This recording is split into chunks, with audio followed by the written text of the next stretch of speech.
প্রতীক বরাদ্দ অর্থাৎ নির্বাচন প্রসঙ্গে এবং আমরা দক্ষিণের খবরগুলো একটু জানতে চাই।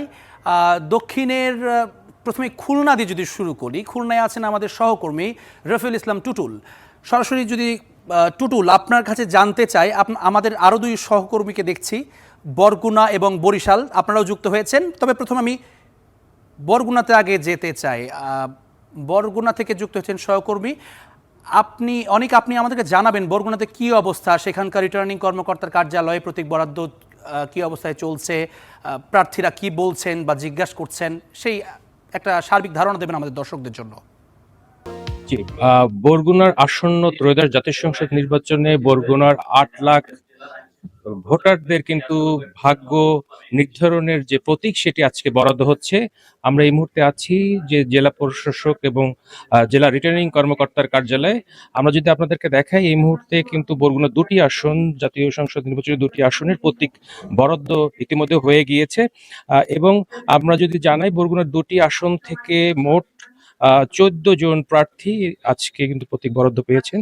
আজকে সেই বরাদ্দের জন্য কিন্তু প্রার্থীরা এখানে বরাদ্দ শেষ হওয়ার পরে তারা বসেছেন এবং জেলা প্রশাসকের সাথে কিন্তু তারা মত বিনিময় করছেন।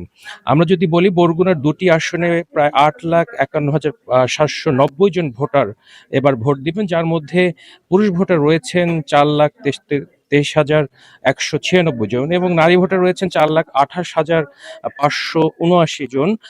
এছাড়াও তৃতীয় লিঙ্গের ভোটার কিন্তু এবার যুক্ত হয়েছেন ১৫ জন এবং নতুন ভোটার আছেন এবছর ৫০,৬৩২ জন।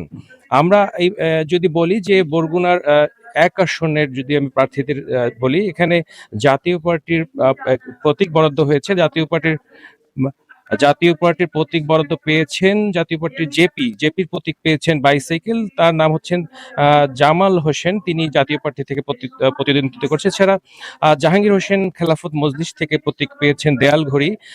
এছাড়া যদি বলি, বরগুনা ১ আসনে মহিবুল্লাহ হারুন, উনি ইসলামী আন্দোলন জামাত ইসলামী থেকে পেয়েছেন দাঁড়িপাল্লা। এছাড়া জাতীয়তাবাদী দল বিএনপি থেকে প্রার্থী পেয়েছেন বরগুনা থেকে।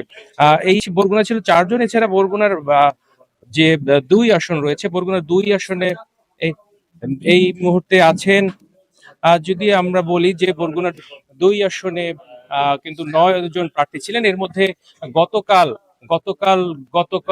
কিন্তু ২ জন প্রার্থী বরগুনা ২টি আসন থেকে প্রার্থীতে বাতিল করেছেন। তার মধ্যে বরগুনা যে জেলা জামায়াতের আমির, তিনি বরগুনা থেকে তার প্রার্থীতে বাতিল করেছেন এবং বরগুনার ২ আসন থেকে একজন প্রার্থীতে বাতিল করেছেন।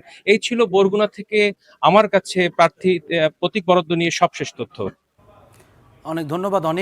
আমরা বরিশালের খবরটি জানতে চাই। মেহেদী হাসান, আপনি আমাদেরকে জানাবেন একই প্রশ্ন, প্রতীক বরাদ্দ আপনাদের ওখানেও চলছে, সারা দেশেই চলছে, কি অবস্থা সেখানে?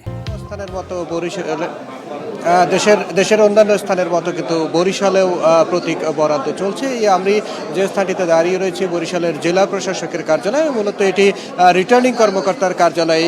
কিছুক্ষণ আগে বরিশাল জেলার ৬টি আসনের যে প্রার্থীরা রয়েছেন, সেই প্রার্থীদের সাথে রিটার্নিং কর্মকর্তা কথা বলেছেন এবং নির্বাচন নিয়ে তাদের যে রোডম্যাপ এবং নির্বাচন যেভাবে সুষ্ঠু করতে প্রার্থীদের সাথে মত বিনিময় করেছেন এবং জেলা প্রশাসনের পক্ষ থেকে মানে রিটার্নিং কর্মকর্তা এবং নির্বাচন অফিসের যে নির্দেশনা সেগুলো কিন্তু দিয়েছে। আমরা ইতিমধ্যে কিন্তু একটি নতুন ইকুয়েশন আমরা পেয়েছি যে গতকালকে এই আসনটি, আপনারা জানেন বরিশাল খুব গুরুত্বপূর্ণ একটি জায়গা, কারণ এখানে জামাত ইসলামী এবং ইসলামী আন্দোলনের মধ্যে একটি মানসিক দ্বন্দ্ব চলছিল।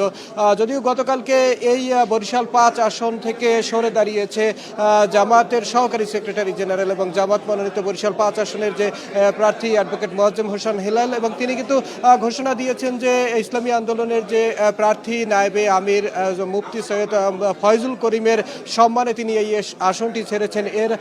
এছাড়া কিন্তু অন্য যে ৫টি আসন রয়েছে, সেই আসনে কিন্তু জামাতের প্রার্থী রয়েছে। এছাড়া এখন পর্যন্ত বরিশালের ৬টি আসনে মোট ৩৬ জন প্রার্থী প্রতিদ্বন্দ্বিতা করছেন। এর মধ্যে বিএনপির একজন বিদ্রোহী প্রার্থী, বিএনপির কিন্তু একজন প্রার্থী রয়েছেন বিদ্রোহী হিসেবে, সেই হিসেবটি কিন্তু আলাদা। এছাড়া বরিশালের অন্য যে আসনগুলো আসনগুলো সেখানে কিন্তু কোথাও কোনো বিদ্রোহী নেই। তবে এই আসনগুলোতে বিএনপি, জামাত এবং ইসলামী আন্দোলনের বেশ রাজনৈতিক যে জটিল হিসাব সেটি কিন্তু ভোটের মাসটাও ইতিমধ্যে পড়তে শুরু করেছে। বরিশাল থেকে এই ছিল আমার কাছে। অনেক ধন্যবাদ মেহেদী আপনাকে।